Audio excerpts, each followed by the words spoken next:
And good afternoon, education forensics freelance teacher family. On my lunch break, I'm working from home today. Actually in the park in the Bronx. You'll hear dogs. There's probably 15 to 20 dogs in the dog run right here. So it's not that I've been put in a cage or I'm in the shelter, the animal shelter in the park. So be ready for that. But that's not the topic for my legions of fans who are just clamoring for more content. The topic is 2.5-fold. There are 2.5 things on the docket today. The one that is the half is we have technically started school. So this is officially the first TFT broadcast where I'm at work, we're back in school and we're back on the clock. So what we've got here is serious scheduling issues because we are online until October 2nd. We were going to do hybrid and online, and so many parents were screaming at the district on how the school's never clean and they never get anything prepared, and they're liars, dirty, like literally dirty in the sense that the school's dirty. So many parents complained that the top brass in my district just threw up their hands and said, all right, everybody's digital through Friday, October 2nd. So we're doing the digital thing still. And the number of COVID deaths in New York City, a city of 8 million, that number is quickly falling, by the way, as people exit the city in droves. But a city of around 8 million people, we have between 1 and 9 COVID deaths a day. The number is usually 3 or 5. And remember, those are people who did not necessarily die of COVID-19. They died and they have a positive test for it somewhere. I don't know if it's at death. I don't know when they test for this stuff.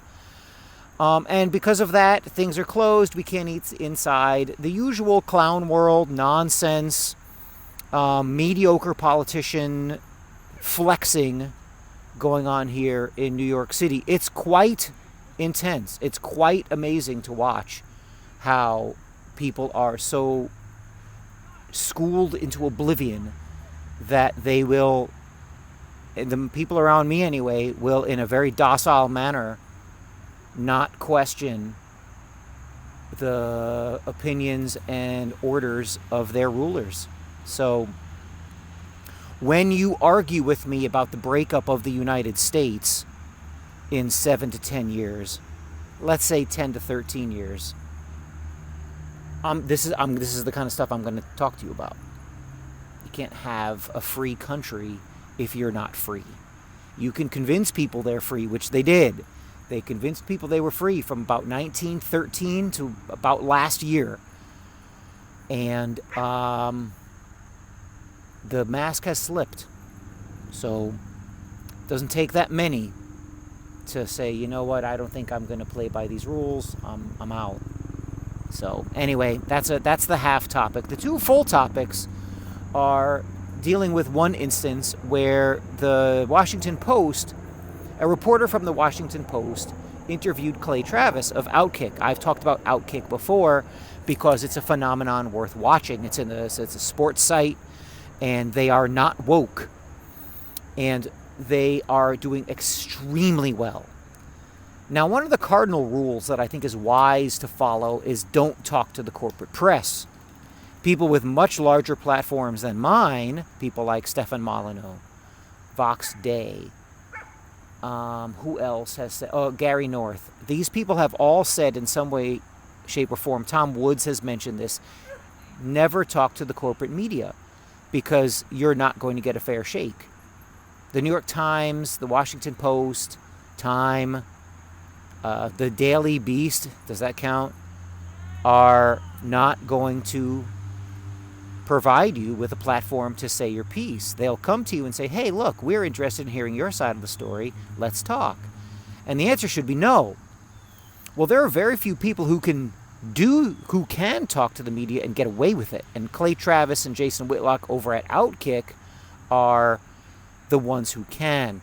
Travis has a particular gift to steamroll corporate social justice warrior media people. And this is put on display in his interview at the Washington Post. So the Washington Post contacted him and Jason Whitlock for an interview about Outkick. And the reporter wrote an article, and there were a total of 116 words from those two guys in the article. Now, what I mean is, in a 2,000 plus word article, 116 words were original, meaning I think it was 92 or 98 words by Clay Travis and something like 22 words by Jason Whitlock were actually in the article quoted. Travis spoke with the reporter for over an hour. He also, Clay Travis, recorded the interview and was upfront about it. They both the Washington Post reporter and Clay Travis recorded the interview, and they spoke for well over an hour on many topics. And now we get to the two things that I could not get. I have to talk to you about this. It's unbelievable what I was hearing. The Washington Post reporter, now this is the Washington Post. This is one of those things where, this is one of those outfits that's been around for decades. It is seen as a standard bearer for journalism in the United States. In the United States. It's on the Mount Rushmore of news, of media, of like the newspaper of record type stuff. And the reporter sounds like a bottom lister, backbencher, journal school, social justice warrior, soy weakling. The questions are meandering. The speech patterns are loose. It sounds like he's trying to dance around what he actually wants to ask versus what he is asking directly. It's just unbelievable to think that somebody with so little polish works for the Washington Post. Now, I know it was an interview that was geared toward an article, but ask a specific question, drill down, have the questions ready, and ask away. And because this guy is kind of meandering and very beta, gamma kind of questions, starting sentences with so you have a business model where, like, you don't have to say, but that's how he sounds. And if I do a public speaking, presentational speaking class at work, and the first day I have high school students who are superior in their oratory skills than this. And this guy works for the Post. You cannot believe how amateurish this person sounds. Now, it's for an article, I get it, but I was floored at how lax in structure and clarity these questions were. It was baffling. And of course, Travis is just Travis is prepared. He knows his stuff. He's got his company. He's a type A personality. He is not a beta. He's not a gamma. He's not a social justice warrior. So he just steamrolls this guy.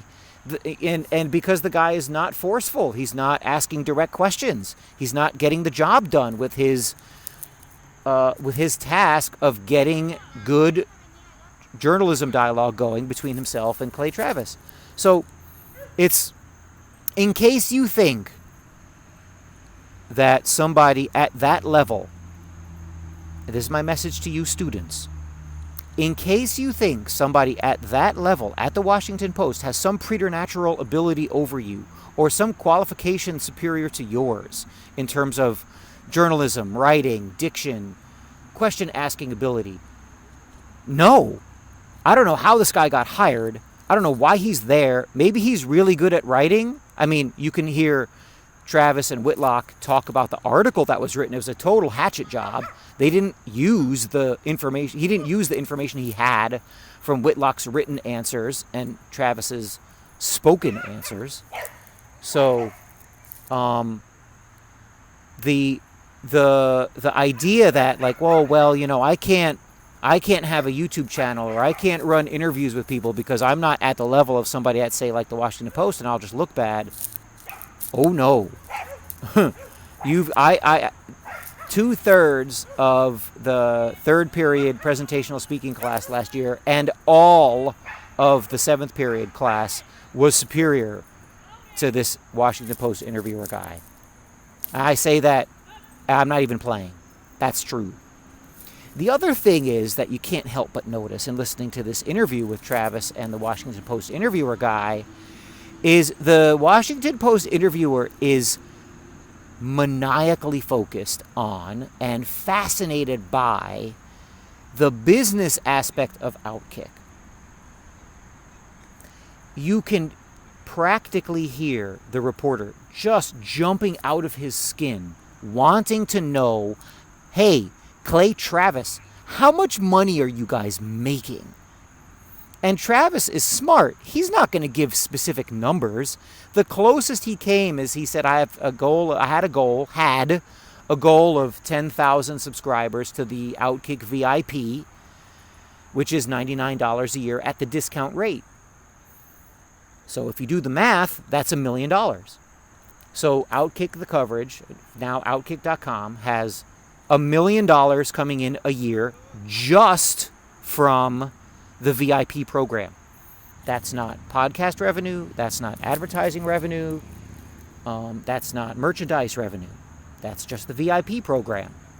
So the guy is, he takes about 4 different tactics to try to get more numbers, more dollar numbers, more business information from Clay Travis. And it's interesting to think of why, right? This is a social justice warrior leftist type where supposedly, the workers should own the means of production and capitalism is bad, and socialism where we take from the wealthy and we give to the people who don't work hard.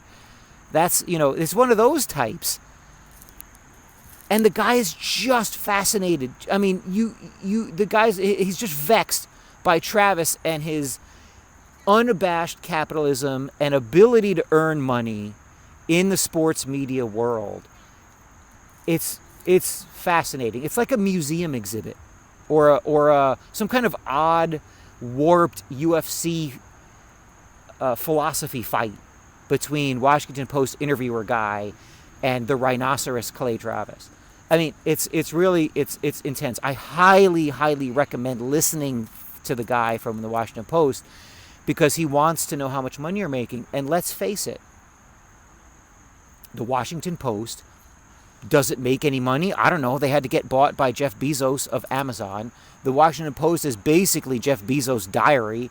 It has the nickname of Jeff Bezos' blog because the Washington Post is a husk of itself.